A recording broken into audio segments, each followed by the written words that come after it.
사람이 이 땅에 태어나서 죽을 때까지 거하는 것이 바로 하우스, 집입니다. 홈, 내가 거하는 안정된 장소입니다. 우리 하나님께서 최초로 만드신 것이 바로 가정입니다.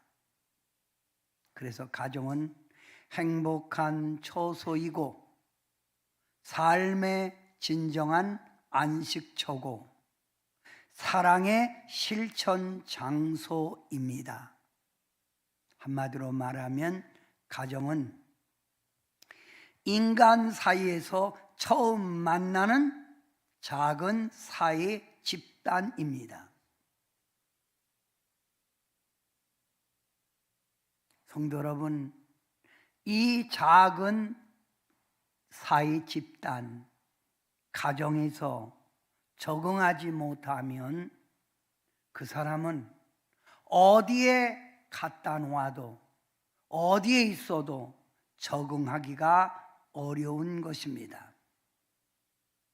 곧 가정에서 충실하고 적응 잘한 사람이 사회에 나가서도 적응을 할 수 있다는 말입니다. 저는 가정의 삶이 나의 사회의 삶이라고 봅니다. 그래서 가정 생활을 보면 사회 생활을 볼 수 있다고 봅니다. 우리는 가정의 삶을 흔들리지 않게 안정되게 행복한 가정, 즐거운 가정을 만들어 가야 합니다. 그런데 말입니다. 우리가 살아가는 이 사회는 점점 도시화가 되면서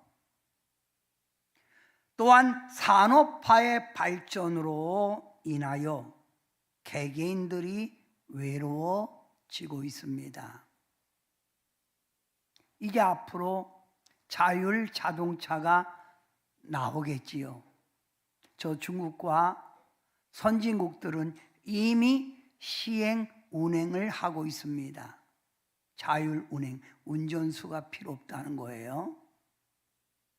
어제 뉴스에 보니까 저 일본에는 로봇 가정 도우미가 생겼어요. 로봇 가정 도우미. 점점 이 사회가 이렇게 개인의 외로움, 개인의 소외감을 가짐으로 말미암아 세상은 점점 삭막해져 가고 있습니다. 즉 따뜻함과 온정이 없어져 가고 있다는 말이에요.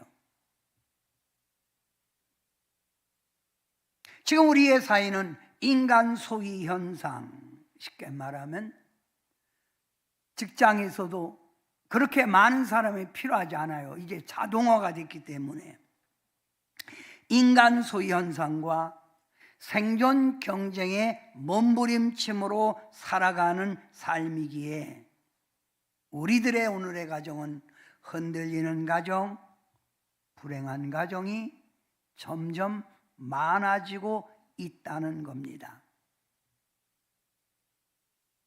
집에 살면서도 떠나고 싶은 가정, 다 버리고 싶은 가정, 하루빨리 이혼하고 싶은 그런 마음. 우리 주변에 이런 생각, 이런 마음을 가지고 살아가는 사람들이 너무나 많다는 거예요.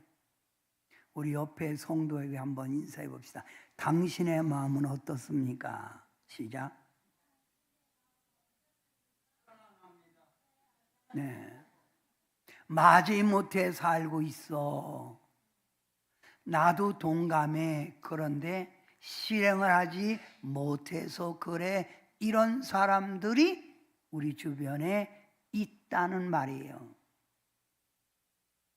성도 여러분, 서울시 통계에 의하면 매일 결혼하여 탄생되는 가정의 수가 3,674 가정이 태어난다는 거예요.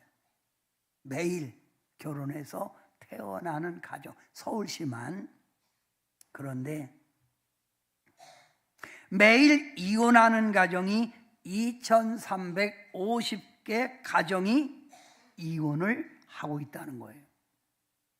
그렇다면 결혼하는 가정의 절반수가 넘는 가정이 파탄, 결별의 가정이라 이 말이에요. 성도 여러분, 우리 주변에 불행한 가정, 슬픈 가정, 문제가 많은 가정, 이혼, 결별하는 가정 얼마나 많이 있습니까? 이러한 가정들이 많이 생긴 것은 제가 볼 때 가정이라는 개념, 가정이라는 중요성을 모르기 때문이라 생각합니다. 유명한 철학자 소크라테스가 그의 제자 플라톤에게 이런 말을 했습니다. 사람이 사는 것이 중요한 것이 아니라 어떻게 사는 것이 중요한 것이다. 즉, 사람이 살아가는 것이 중요한 것이 아니라 바르게 살아가는 것이 중요하다 이 말입니다. 진실된 삶, 언제나 화목한 삶, 다른 사람을 배려하는 삶, 이런 삶을 가질 때 이 사이는 밝아지고 각 개인의 가정마다 좋은 가정이 된다 이 말입니다. 저는 오늘 여러분에게 가정이란에 대해서 여러분과 함께 생각해 보겠습니다. 가정은 하나님이 친히 세우신 곳입니다. 그래서 하나님이 친히 세우신 곳이기에 소중히 여겨야 돼요. 여러분 결혼할 때 여러분의 두 사람의 만남이 하나님의 만남의 속에서 이루어진 것이니 여러분 가정을 해할 자 없다고 그렇게 결혼식 서약했잖아요. 두 번째, 가정은 내 삶의 보금자리이며 안식처입니다. 내가 가장 편히 쉴 수 있는 곳, 부담감 없이 살아갈 수 있는 곳, 그것이 바로 가정이라 이 말이에요. 가정은 폭풍 가운데, 내가 살아가는 삶 가운데 여러 가지 시련과 환난과 고통 가운데서도 가정에 들어가서 다 내려놓고 참 평안을 맛볼 수 있는 것이에요. 그래서 저녁에 해가 져서 돌아갈 가정이 없는 사람은 가장 비참한 사람이라고 말합니다. 세상 풍파 속에서도 내가 진정으로 쉴 수 있는 곳, 가정, 홈이라 이 말입니다. 가정은 인간관계를 통하여 인간관계, 가족이라는 인간관계를 통해서 사이 적응하는 것을 배우는 것입니다. 옛날에 우리들이 살 때는 형제가 많았습니다. 대가족이지요. 보통 작게 자녀 둔 사람이 5명이에요. 8명도 되고 9명도 되고. 그 가정생활에서 여러분 적응하여 가족과의 관계 속에서 바로 인격 형성이 되고 사이를 적응하는 걸 배우는 거예요. 그런데 요즘 현실에 보면 하나밖에 없는 자녀, 이 자녀 때문에 이 자녀가 사이 적응하기 힘들지요.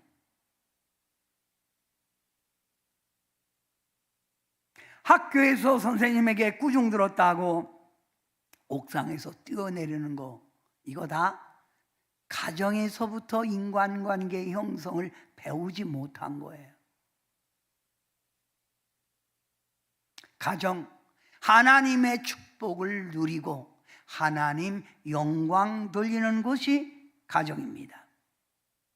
성도 여러분, 가정의 의미, 가정의 중요성을 안다면 가정을 소중히 여기고 좋은 가정, 행복한 가정, 즐거운 가정 만들 수 있는 겁니다. 전 가정에 대해서 이렇게 생각합니다. 정원 가꾸기라고 말입니다. 여러분, 가끔 우리 동산에 다니시면서 꽃 잘 가꿨다, 예쁜 꽃들이 많구나, 이게 거저되는 게 아니잖아요. 잡초를 뽑아주고 때로는 목말라 할 때, 감을 때 물을 줘야 되고 때로는 비료를 주어야 합니다. 여러분, 매년마다 비료 줘야 여러분이 먹는 자두, 복숭아, 여러 가지 과일을 먹을 수 있는 거예요. 마치 가정도 가족이라는 사람들이 이와 같이 정원을 가꾸듯 가정에 대해서 관심을 가지고 노력을 가지면 가질수록 가정은 행복한 가정, 즐거운 가정이 될 수 있다는 말이에요. 저는 이런 얘기를 들었습니다. 가꿀수록 예뻐지는 것 세 가지가 있다. 첫째는 자동차. 지저분하게 타고 다니지 말고 세차 좀 하고 다니시지. 두 번째, 아내 여자. 여자는 가꿀수록 예뻐진다는 거예요. 아름다워진다는 거예요. 세 번째, 가정입니다. 자동차, 여자, 그 다음 가정은 가꿀수록 아름다워진다는 말이에요. 사랑하는 성도 여러분, 행복한 가정, 평화로운 가정, 안정된 가정은 저절로 되는 게 아닙니다. 온 가족이 가정이라는 중요성을 알고 깨닫고 노력하는 것만큼 그 가정이 힘있고 그 가정에 평안이 머물다 이 말이에요. 가족의 웃음소리가 높아지고 모든 가족들이 즐거워하는 가정, 천군 천사가 함께하는 가정, 즉 천국이 작은 천국이라 이 말입니다. 제가 이런 얘기를 했습니다. 천국은 세 가지가 있다고요. 첫째, 내 마음 천국, 가정의 천국, 그 다음에 저 하늘나라의 천국.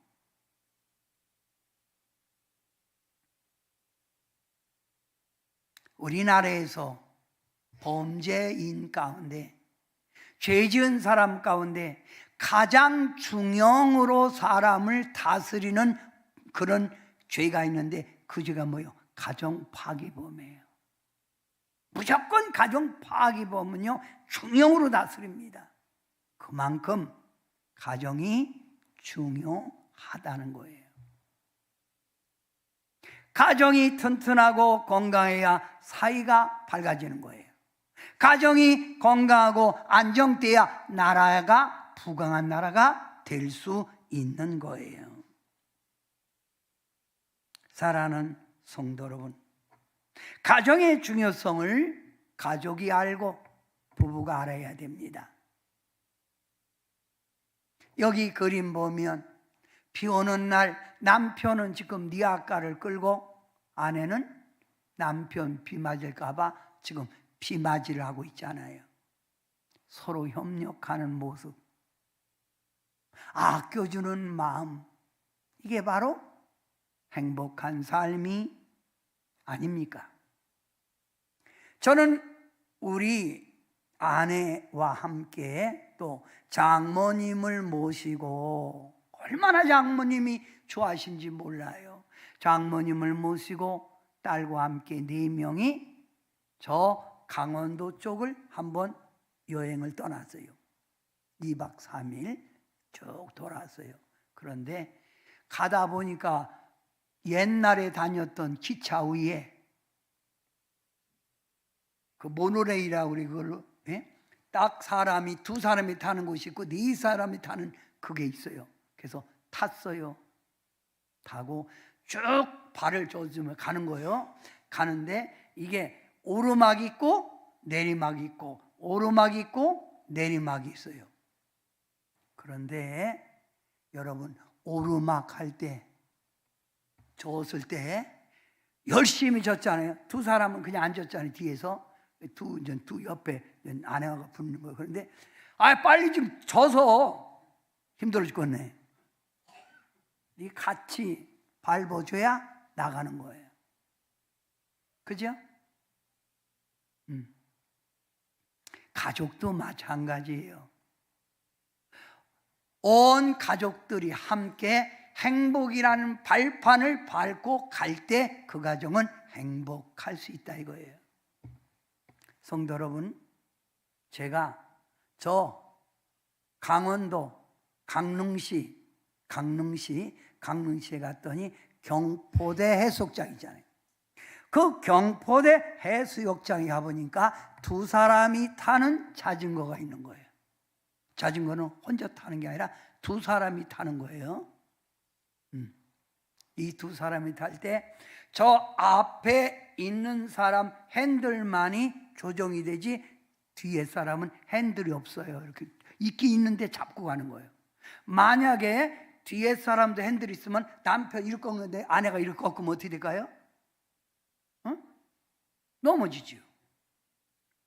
한 사람은 열심히 밟는데 한 사람은 안 밟는 거예요. 그러면 자전거가 잘 달릴 수가 없죠.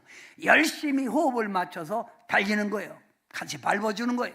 이게 바로 행복한 가정을 만들 수 있다 이 말입니다. 사랑하는 성도 여러분, 고달픈 이 세상 삶 속에서 내가 쉴 수 있는 곳, 내 마음을 편하게 가질 수 있는 곳, 사랑을 부담감 없이 나눌 수 있는 곳이 어디입니까? 바로 가정입니다. 제가 가정에 대해서 책을 보니까, 여러분 새들이 둥우리를 들잖아요. 새들이 둥우리를 들 때 그걸 새집이라고 그래요. 새집, 까치집, 새집. 그런데 새들은 절대로 자기 둥우리, 자기 집을 허는 법이 없다는 거예요. 그러면서 자기 가정을 허무는 사람은 새만도 못한 비열한 인간이다. 응? 여러분의 가정을 가꿔야 됩니다. 그런 의미에서 제가 행복한 가정이 되려면 이라고 하는 주제 4가지로 여러분과 함께 은혜를 나누고자 합니다. 행복한 가정이 되려면 첫째, 하나님을 경외하는 가정이 되어야 합니다. 하나님을 경외하는 가정. 오늘 시편 127편 1절에 여호와께서 집을 세우지 아니하시면 세우는 자의 수고가 헛되며 여호와께서 성을 지키지 아니하시면 파수꾼의 깨어있음이 헛되도다 라고 했습니다. 이 말이 뭡니까? 하나님이 지켜주는 가정, 하나님이 보호해주는 가정 돼야 잠도 잘 자고 자식도 잘 되고 행복한 가정, 안정된 가정이 될 수 있다 이 말이에요. 그러면 성도 여러분, 하나님을 경외하는 가정은 어떤 가정일까요? 하나님을 경외하는 가정은 하나님 말씀대로 살려는 노력하는 가정이에요. 이게 하나님을 경외하는 가정이에요. 하나님의 말씀대로 살려고 노력하는 가정, 하나님을 경외하는 가정이 어떤 가정일까요? 하나님을 기쁘게 하고 하나님 항상 두려워하는 가정, 바로 그 가정이 하나님을 경외하는 가정이에요. 주님의 말씀이라면, 성령님의 인도하심이라면 아멘하고 온 가족이 순종하는 그런 가정 주님이 인도해 주시고 우리 하나님이 축복해 주신다 이 말입니다. 하나님을 경외하는 가정은 기도가 있는 가정입니다. 기도는 하나님의 뜻을 찾는 행위이고 하나님의 도움을 구하는 행위가 기도라고 제가 말씀드렸습니다. 성도 여러분, 우리가 이 세상 살다 보면 문제가 없는 사람이 어디 있겠어요? 큰 문제든 작은 문제든 문제의 그 분량의 차이뿐이지 인생 누구나 다 문제가 있습니다. 가정은요, 가정도 마찬가지입니다. 문제 없는 가정 아무도 없습니다. 경제적인 문제, 돈 때문에 어려워하는 가정, 질병의 문제, 자식 문제, 자식이 그렇게도 마음 아프게 하는 거예요. 부모의 마음에 안 드는 거예요. 서로 사는 부부의 문제, 신앙의 문제, 이런 문제가 가정마다 다 있다 이 말입니다. 적고 큰 것이 문제지 문제가 다 있을 때 여러분은 살아계신 하나님, 우리 속에서 일하시는 성령님을 의지하고 기도하라 이 말입니다. 기도하면 해결해 줄 믿습니다. 사랑하는 성도 여러분, 제가 하나님을 경외하는 가정이 되라 이 말은 여러분의 가정의 주인을 하나님을 두라 이거예요. 하나님. 제가 신방하면 어떤 가정에서 이렇게 묻습니다. 이 가족은 몇 명이 됩니까? 그러면 아주 씩씩하게 대답을 합니다. 남편, 그것도 손가락으로 남편, 저, 애들 둘, 그러면 도합 4명입니다. 그래서 제가 틀린 것 같은데요. 확실합니다. 제가 묻는 게 뭐예요? 보이지 않지만 이 가정의 주인이 있잖아요. 5입니다. 하나님이 계십니다. 내 가정의 주인을 하나님, 즉 우리 가정의 주권자 그분이 하나님이라는 걸 인식하고 갈 때 하나님이 그 가정을 다스려 줄 믿습니다. 두 번째, 행복한 가정이 되려면 부부의 화합과 희생의 노력이 있어야 되는 겁니다. 성도 여러분, 부부는 한 공동체입니다. 한 공동체. 하나라 이 말입니다. 저 사람이 괴로우면 내가 괴로운 거예요. 저 사람이 아프면 내가 아픈 거예요. 저 사람이 행복하면 내가 행복한 거예요. 그래서 부부는 한 공동체라 이 말입니다. 너와 내가 하나라는 그런 의식을 가지고 살아가야 된다 이 말입니다. 왜 공동체 이야기를 합니까? 부부는 서로 관심을 가지고 이해를 하고 서로 돕기 위한 노력을 할 때 행복한 가정이라고 생각하기 때문입니다. 저는 부부 하면 서로 사는 동반자, 영원히 함께 가는 동반자. 여러분, 이 동반자의 관계가 원활해지려면, 이 동반자의 관계가 두터워지려면 바로 주는 마음부터 시작됩니다. 즉 인간은 인간의 조화로운 인간관계란 주는 마음, 내가 먼저 줘야 돼요. 내가 먼저 줘야 돼요. 서로가 주려는 마음, 사랑, 관심, 배려. 배려가 뭐예요? 도와주고자 하는 마음. 자, 행복한 가정이 되기 위해서 부부가 노력을 해야 되는데 다음과 같습니다.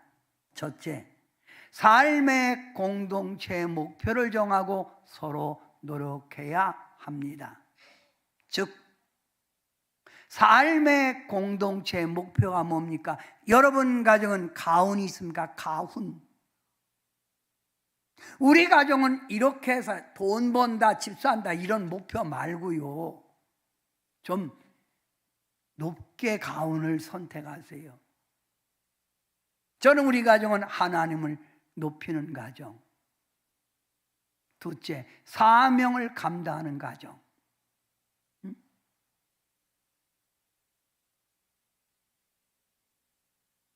많이 있잖아요. 바르게 사는 가정. 가훈이 있어, 가훈이. 온 가족들이 이 가훈을 가지고 노력해야 된다 이거예요.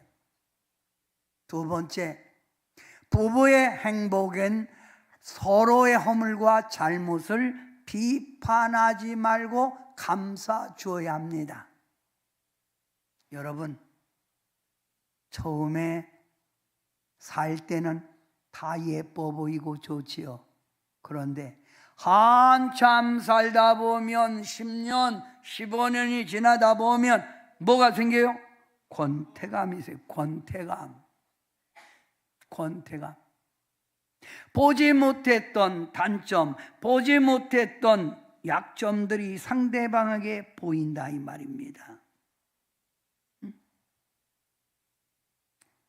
여러분, 옥에도 티가 있는 거예요.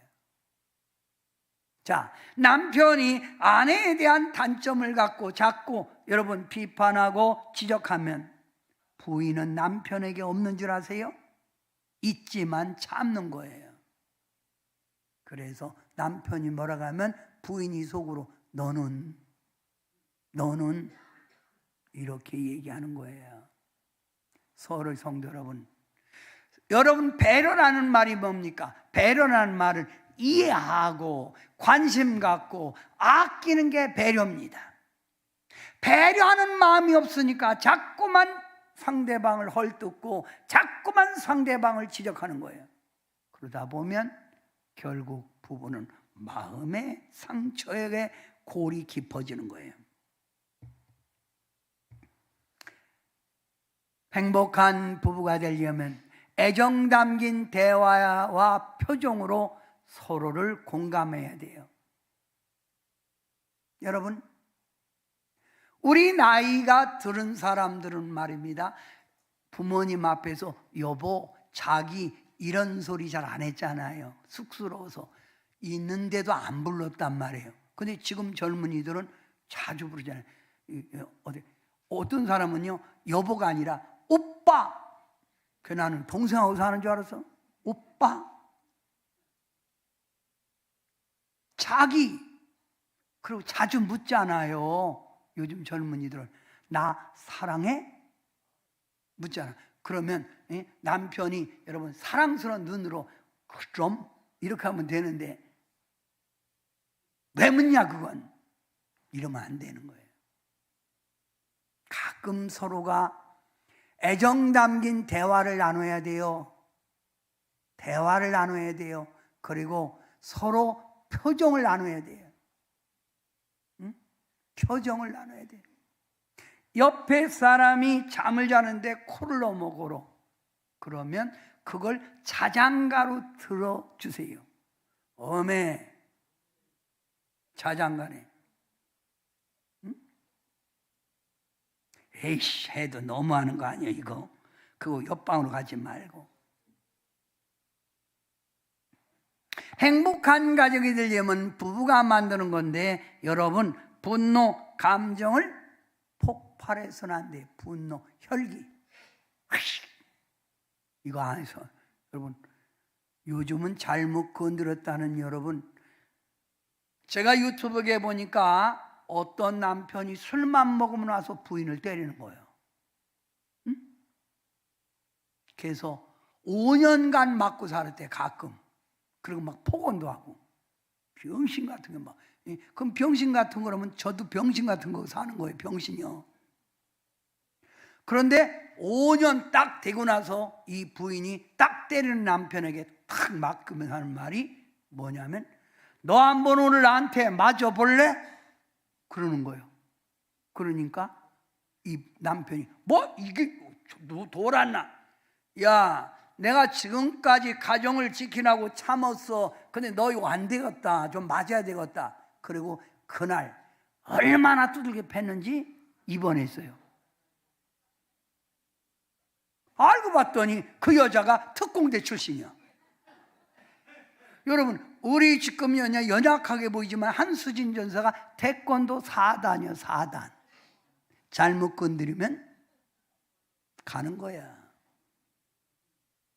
키도 작고 연약하지만 태권도 4단. 네? 분노, 감정. 누구는 혈기 없는 줄 압니까? 깜깜하면 남편이라는 우월의식을 가지고 깜깜한 여자 아내를 구박하고 함부로 대하는 거, 이건 행복한 가정을 만드는 게 아니에요. 5번째, 여러분이 한번 읽어봐요. 시작. 가정에 위기가 올 때 변화와 성숙의 과정으로 생각해야 합니다. 여러분, 살다 보면 여러 가지 위기가 있잖아요. 힘들고 어려울 때 여러분 쉽게 결단하지 말고 호적 처분 떼갖고 법원 앞에 와. 이렇게 하지 말고 우리 가정이 이런 어려움을 통해서 변화된다. 우리 가정이 이런 어려움을 통해서 성숙한 가정으로 발돋움할 수 있는 기회다 생각하라 이거예요. 응? 고난이 우리를 정금 만든다고 그랬잖아요. 여러분 가정의 이 어려움을 잘 극복해서 더 힘있는 가정, 행복한 가정, 단합된 가정 되시기를 주님의 이름으로 축원합니다. 사랑하는 성도 여러분, 우리 하나님께서 흙으로 아담을 지으시고 혼자 사는 것이 외롭게 여겨 불쌍히 여겨 돕는 배필을 만들 때 아담을 잠들게 한 후 갈비뼈 하나를 뽑아서 하와를 만들었다는 거예요. 돕는 배필. 아담이 하나는 자기 뼈에서 나온 갈비뼈로 만든 하와를 보고 이렇게 말했습니다.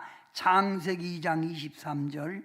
이는 내 뼈 중에 뼈요 내 살 중에 살이라고 말했습니다. 남편 되시는 여러분, 여러분이 지금 옆에 살고는 아내, 내 뼈 중에 뼈요 내 살 중에 살입니다. 아끼고 관심 갖고 여러분 사랑해 줘야 합니다. 여자분들은 여러분 어디서 나왔어요? 남편 갈비뼈에서 나온 거예요. 그러니까 남편을 존중할 줄 알고 남편을 기분 좋게 해주는 이런 노력이 필요하다 이 말입니다. 한마디로 부부는 관심과 이해와 넓은 마음, 포용력을 가지고 살아갈 때 좋은 가정이 될 수 있습니다. 제가 여러분 한 번 들으면 딱 어떤 노래도 한 번 들으면 어지간히 외워요. 그런데 제가 고속도로에서 휴게실 들려서 테이프 파는 데서 들은 노래가 있어요. 그 노래는 나의 동반자. 뭐라고요? 나의 동반자.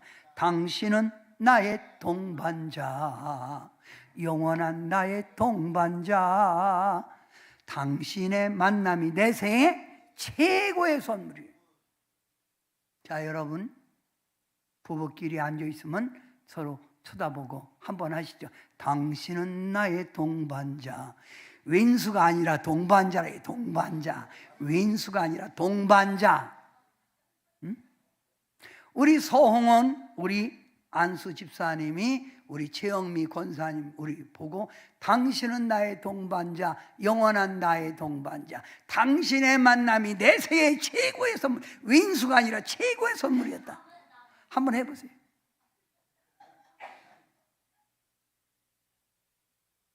네, 집에 가서 고백하세요. 네, 집에 가서. 우리 남궁은 집사님 할 수 있겠지요? 당신은 나의 동반자, 영원한 나의 동반자.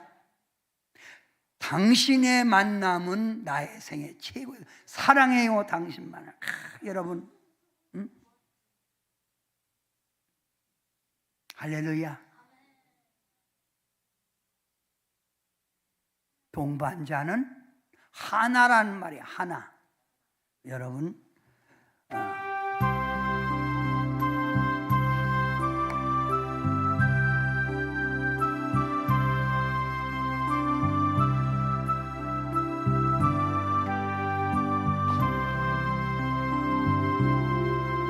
이 풍진 세상을 만나서 우리 할 일이 무엇인가? 믿음과 소망과 사랑 중에 제일은 사랑이라.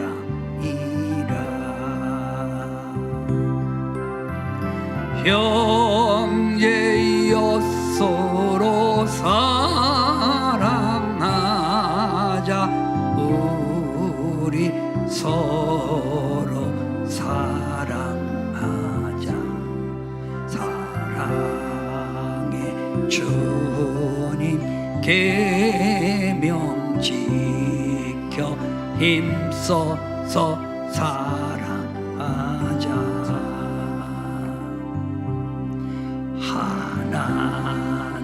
하나님은 곧 사랑이요 주 예수님도 사랑이라. 성령 받은 자 큰 증거는 온전한 사랑이라. 같이 합니다. 형제요, 형제여 서로 사랑하자. 우리 서로 사랑하자. 사랑의 주님 계명 지켜 힘써서 사랑하자. 사랑을 해야 합니다. 사랑. 세 번째, 행복한 가정이 되려면 세 번째, 자녀들이 잘 자라고 건강하고 앞길이 열려야 합니다. 성도 여러분, 나이 들은 부모님, 노년의 안정과 즐거움이 뭔 줄 아세요? 자녀들이 형통한 삶을 사는 거예요. 여러분, 나이 들으신 노인분들이 힘있고 여러분 아주 기가 있는 분들은 자녀들 앞길이 열린 바로 부모들의 모습이에요. 평생을 자식 때문에 울고 평생을 자식 때문에 마음 졸이고 살아간다는 건 불행이지요. 불행.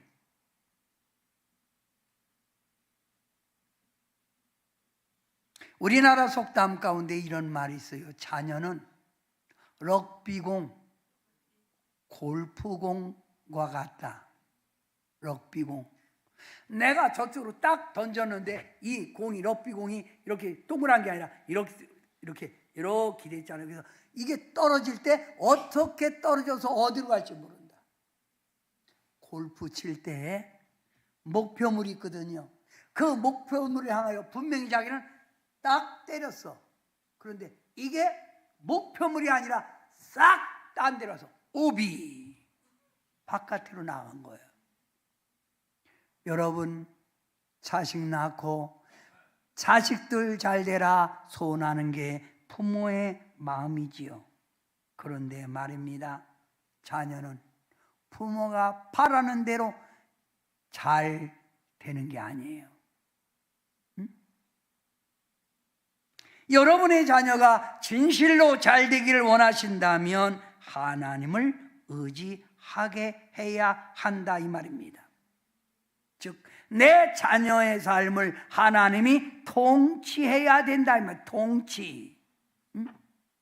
성도 여러분, 사무엘상 2장 6절부터 7절에 보면 여호와는 주기도 하고 살리기도 하고 스월에 내리기도 하고 거기서 올리기도 하고 여호와는 가난하게도 하시고 부하게도 하시고 낮추기도 하고 높이기도 하시는도다 라고 했습니다.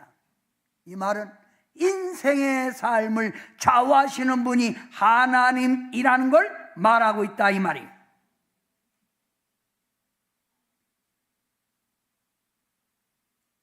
여러분의 자녀 하나님 통치 속에 자라는 자녀, 하나님의 인도 속에 자라는 앞으로 나가는 자녀, 하나님이 그 앞길을 보장해 주는, 쉽게 말하면 인생 안전보험을 드는 거라 이거예요. 사랑하는 성도 여러분, 여러분 자녀가 하나님을 알지 못하고 자라잖아요. 그러면 그 자식은 어떻다고요? 자신들의 노력과 힘으로 인생을 계획하며 삽니다. 내가 노력하면 되지, 내가 열심히 뛰면 되지, 자신의 힘을 믿고 사는 거예요. 그러나 마음대로 됩니까? 우리 여기 있는 우리 모든 성도님들, 우리가 여러분 얼마나 노력하고 살았잖아요. 그런데 됩니까? 내 마음대로 되는 게 인생 삶이 아니에요. 하나님을 알지 못하고 자란 자녀, 자기 자신만 아는 이기적인 생각을 갖습니다. 나밖에 몰라요. 그래서 부모 귀찮다는 거예요. 형제 갈라지는 거예요. 어제 깜짝 놀랐어요. 요양원에서 어제 할머니 한 분이 저한테 전화 왔어요. 목사님 기도 좀 해주세요. 왜요? 저의 둘째가 형 잘했느냐고 물으니까 엄마 그 새끼 나한테 말하지도 말어. 내가 그 새끼 만나면 칼로 그냥 확 그냥 뭐 새끼. 아니 형제지간에. 그래서 왜 그렇게 됐지? 우리 집사람한테 물어보니까 3천만 원 꿔가고 안 갚는다는 거예요. 그게 원수가 된 거죠. 3천 때문에. 응? 나밖에 몰라. 항상 받으려고만 해. 내 생각밖에 몰라. 응? 하나님을 모르고 자란 자녀, 세상 향락, 죄 오면 거절하지 못해요. 세상 물결 치는 대로 사는 거예요.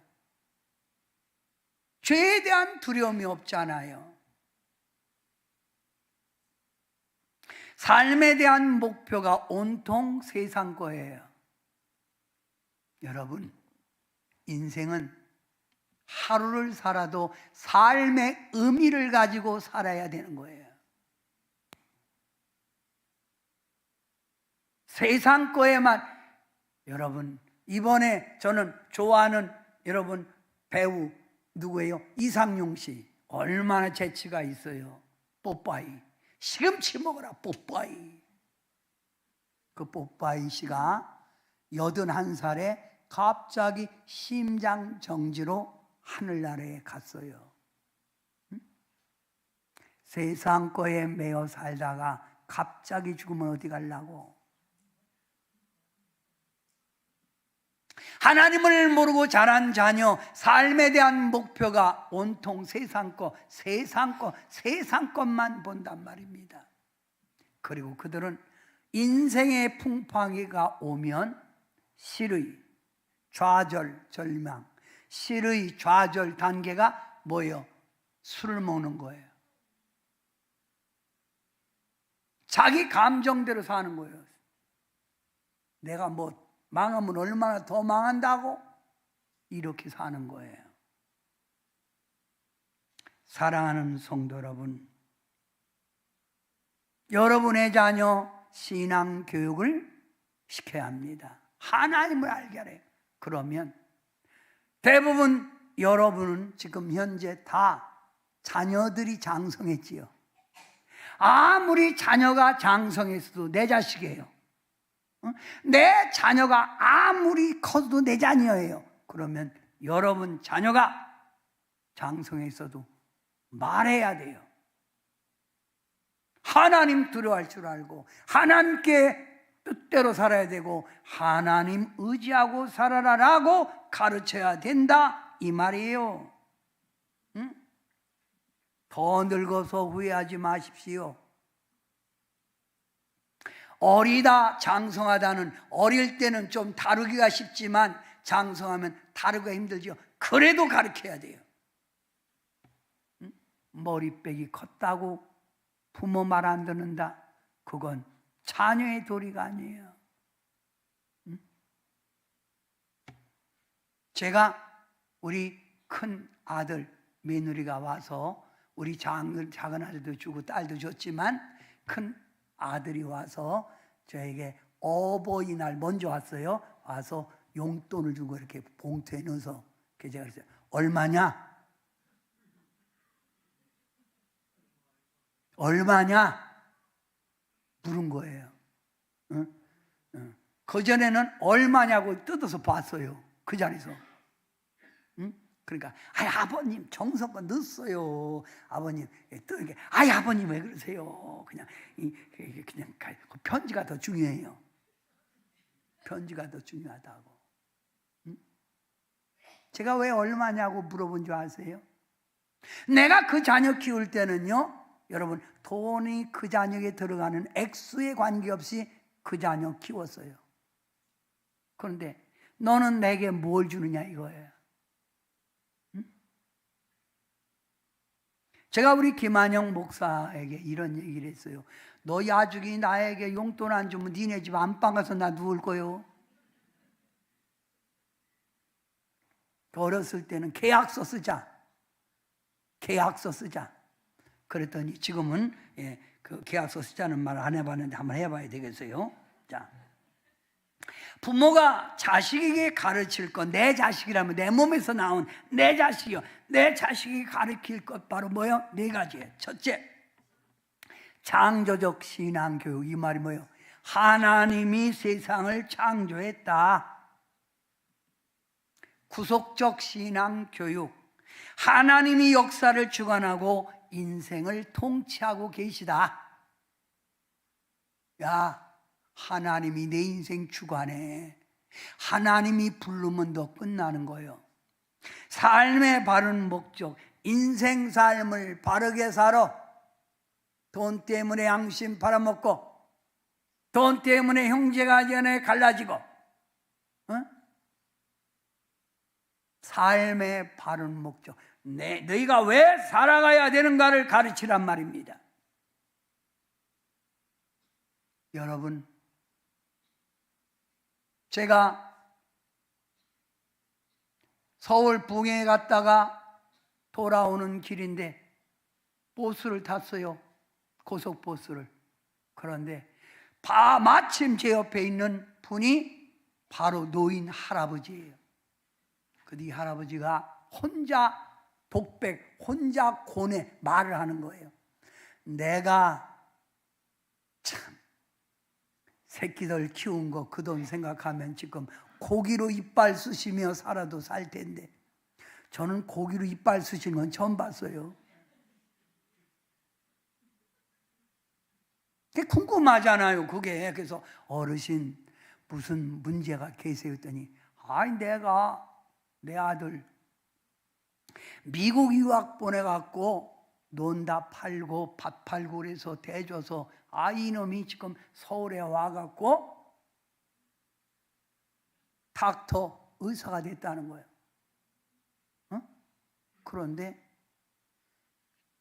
만나주질 않는다는 거예요. 응? 만나주질 않는다. 내가 어떻게 키웠는데 이 새끼가 이랬는지 모르겠다고. 그래서 청구서에 올리세요. 청구서 올려. 그러면 안 돼. 인생 사는 법. 여러분, 부모가 자식에게 재림의 주님 반드시 있다는 종말이 있다. 종말이 있다. 응? 종말이 있다. 그리고 종말에 대해서 준비하라 그 말입니다. 자, 부모가 자식이 커도 가르쳐야 될 게 있어요. 1 한번 읽으세요. 1. 창조적 신앙교육. 2. 구속적 신앙교육. 3. 삶의 바른 목적. 4. 재림을 준비하는 삶. 그렇습니다. 커도 가르쳐야 돼요. 제가 어느 자식에게 이런 얘기를 했습니다. 야, 네 부모가 지금 돈이 없어서 저렇게 헤매고 다니시잖아. 돈 내. 왜 방관하고 있는 거예요? 돈 내. 네 번째, 행복한 가정이 되려면 부모님을 정성껏 섬겨 드려야 합니다. 에베소 6장 1절부터 3절 말씀에 보면, 자녀들아 주 안에서 너희 부모에게 순종하라. 네 아버지 어머니를 공경하라. 이것은 약속 있는 첫 계명이니 이로써 내가 잘되고 장수하리라. 여러분, 하나님의 자녀들이 지켜야 되는 게 10계명입니다. 그 10계명 가운데 1에서부터 4계명은 하나님과의 지켜야 될 계명이고, 5계명부터 10계명까지는 바로 우리가 살면서 지켜야 되는 바로 계명이에요. 그런데 우리가 이 땅에서 지켜야 될 계명 가운데 첫째가 내 부모를 공경하라 이 말. 내 부모를 공경하라.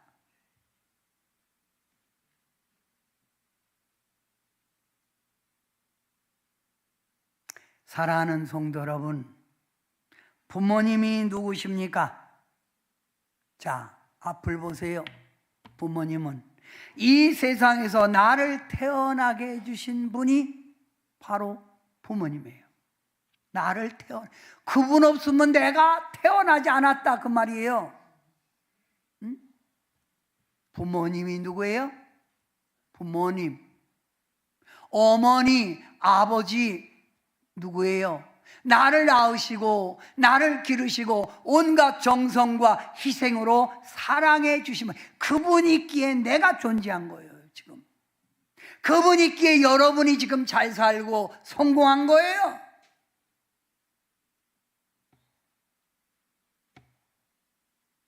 부모님 누굽니까? 죽을 때까지 그 부모님은 끝까지 여러분의 행복과 자녀가 잘 되기를 염원하시는 분, 몸이 병들어서도 자식 걱정하는 분, 그분이 바로 부모님이라 이 말입니다. 저는 여러분에게 이렇게 말씀드립니다. 부모는 나의 뿌리다. 뿌리. 나 뿌리. 뿌리. 여러분, 자녀가 나의 뿌리가 어딘가를 알고자 할 때 그게 뭐예요? 족보요. 족보. 그러면 그 족보 가운데 바로 윗분이 나의 아버지 어머니라 이거예요. 응? 그런데 부모님 나이 들으셨다고 사람은 나이가 어리면 어린아이는 어디가 전기가 와요? 손과 발에서 자꾸 발로 차는 거 이불을. 그리고 사춘기 때는 어디가 전기가 와요? 손발. 그래서 쌈질하고 다니고 일 저지르는 거예요. 사춘기 말도 안 듣잖아요. 그 다음 중년이 되면 여러분 뭐예요? 전기가 어디 와요? 어려워요? 여러분 삶의 목표 잘 살아보자는 거기에 정해서 막 세상 열심히 뛰잖아요. 야중에 이렇게 살다 나이 들으면 그 전기 어디 하면 손발이 둔하고 잘 안 움직여주니까 어디 가요? 입만 사는 거예요.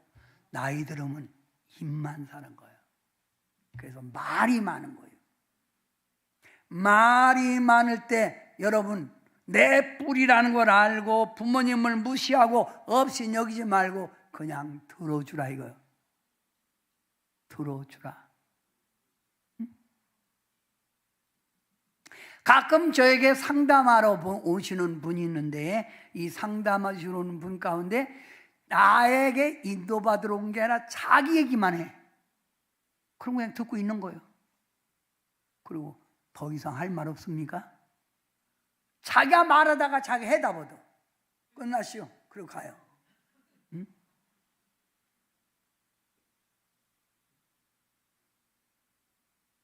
부모님, 여러분 제가 나이를 들다 보니 뭐 요즘은 70이 뭐 청춘이랍디다. 이 청춘 70이 나이요 애들이지 그래요. 100세 시대니까. 그런데 여러분 나이를 들다 보니까 몸이 여기저기 옛날 같지 않고 좀 둔하고 아파요. 그리고 또 별것도 아닌데 섭섭한 마음이 가끔 들어. 부부간에도 때로는 옛날 같으면 그냥 젊었을 때 탁 털어버려야 되는데 별것도 아닌데 좀 이렇게 뭐 섭섭한 마음이. 내가 스스로 돌아서 그래. 내가 너무 쪼진해졌나? 내가 왜 이렇게 좁아졌지? 이렇게 후회하기도 합니다만은 여러분 자녀들은 부모님을 이해할 줄 알아야 돼요.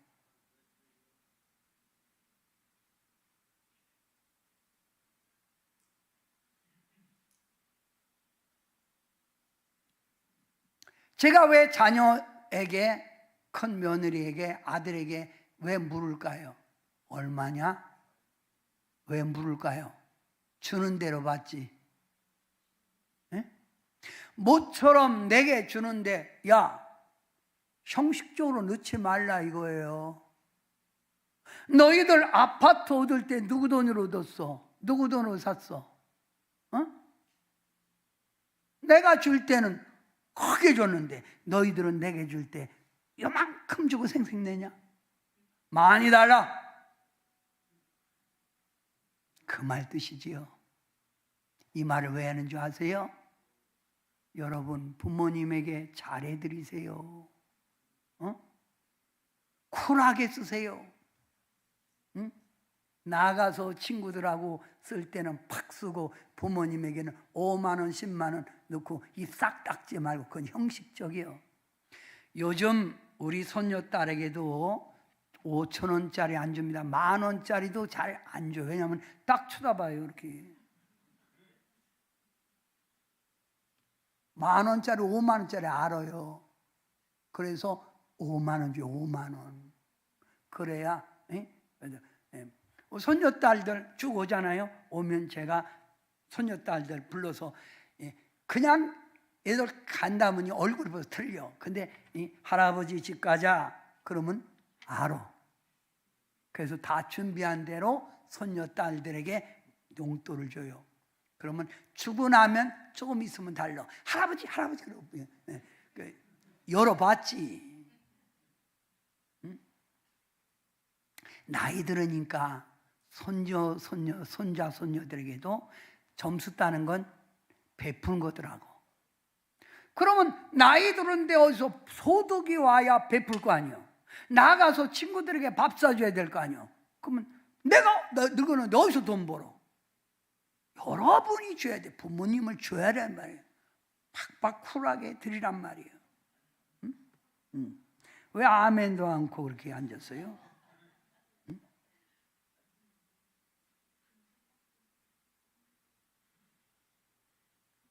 주는 가정이 되라. 주는 가정.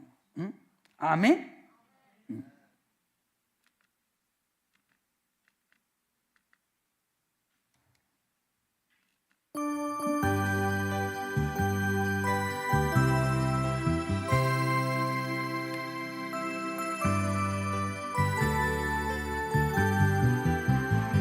손에 있는 부귀보다 주를 더 사랑하는가. 이슬 같은 목숨보다 주를 더 사랑하는가. 사랑의 빛 잃어가면 주님 만날 수 없어. 헛된 영화 바라보면 사랑할 수도 없어. 잠시 머물 이 세상은 헛된 것들 뿐이니 주를 사랑하는 마음 금보다도 귀하다. 건물결이 뛰놀아도 주를 더 찬양하는가. 건만난이 닥쳐와도 주를 더 찬양하는가. 깊은 잠에 빠진 영혼 주님 만날 수 없어. 근심 걱정 많은 자는 찬양할 수도 없어. 잠시 머물 이 세상은 헛된 것들 뿐이니 주를 찬양하는 마음 금보다도 귀하다. 우리 예수님께서 이렇게 말씀했습니다. 네가 나를 사랑하느냐? 나를 사랑하는 것만큼 네 부모를 사랑하라. 이거예요. 성도 여러분, 제가 이번에 여러분 그 여러 사람들이 쓴 그 글 가운데 아주 명작 글로 당선된 사람의 이야기를 여러분에게 보냈지요. 그 이야기는 뭡니까? 엄마, 아버지 자식을 기다리는데 자식이 안 와. 그래도 혹시나 올 줄 알고 아버지는 산에 가서 산삼도 두릅도 따다가 준비해 놓고 꿀도 담아 놓고 마늘도 해놨는데 두 자식은 안 와. 아들은 동네 어귀에 앉아 안 오는 자식을 기다리는 부모님 마음. 그래서 집에 들어와서 여보, 안 오는 자식 기다리지 말고 우리끼리 밥 먹읍시다. 근데 조금 있다 문을 열고 들어오는데 장애인 딸이 들어오는 거예요. 장애인이라고 해서 엄마 아버지가 관심도 별로 갖지 않았던 딸, 소리였던 딸이 아버지를 생각하고 용돈과 음식을 해가지고 왔다 이거예요.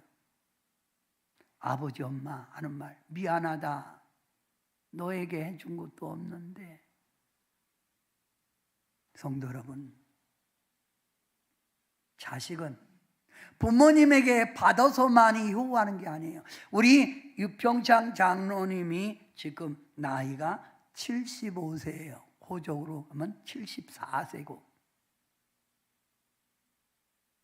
근데 우리 유평창 장로님이 70세 넘는 어른분들 뭔가 해주고 싶다는 거예요. 그래서 아이고 좋은 생각입니다. 그동안 열심히 사신하고 수고했다고. 그래서 이렇게 이불을 갖고 오셨어요. 제가 몇 개 달라고 그랬어요. 딱 이렇게 보니까 70 넘은 분 뺐어요. 몇 분은 제가 뺐어요. 구영환 장로는, 황영희 권사님, 저 이렇게 뺐어요. 왜냐하면 황영희 권사님 남편이 냈는데 자기가 받아갈 건 없잖아. 구영환 장로는 이불 장사하는데 무슨 이불 받아? 이렇게 뺐어요. 그래서 이렇게 10명을 이따 호명해서 이따 이제 예배 끝나고 드릴 건데 수고하셨습니다. 자식 키우느라고. 근데 남은 생에 여러분 건강하시고 자식들에게 잘 효도받기를 바랍니다. 저는 오늘 여러분에게 행복한 가정이 되려면 네 가지겠죠. 첫째, 일 하면 읽으세요. 일. 여호와를 경외하는 가정이 되어야 합니다. 2. 부부가 동반자라는 것을 인식하고 함께 노력해 가야 합니다. 부부는 동반자입니다. 동반자. 네가 아프면 내가 아픈 거예요. 네가 기쁘면 내가 기쁘고. 3번째, 자녀에게 믿음을 심어 주어야 합니다. 4번째, 부모님께 관심을 가지고 잘 대해 드려야 합니다. 아멘. 이 4가지를 여러분이 실천해 갈 때 여러분 가정이 행복한 가정, 즐거운 가정, 평안한 가정이 될 줄 믿습니다. 기도합니다. 사랑의 예수님 감사합니다. 저희들에게 가정이라는 좋은 울타리를 허락해 주시고 이 가정을 통하여 하나님의 뜻을 이루고 하나님 영광 돌릴 수 있도록 도와주시니 감사합니다. 가정의 달을 맞이하고 어버이 주일을 맞이하여 살아가는 성도님들이 가정의 중요성을 깨닫고 하나님이 준 가정 가꾸고 노력하여 행복한 가정, 건강한 가정 되게 만들게 하시고 하나님을 모시는 가정, 또한 부부가 협력하여 서로 아끼고 노력하는 동반자를이라는 의식을 갖고 살아가는 가정, 자녀들을 끝까지 하나님 품에 안길 수 있는 부모의 마음, 또한 자녀는 부모님을 섬길 수 있고 효를 다할 수 있는 그런 가정이 되게 도와주셔서 우리 성도님들 가정이 더 행복하고 하나님의 영광 돌리는 가정으로 우뚝 서게 하옵소서. 예수님의 이름으로 간절히 기도하옵나이다. 아멘.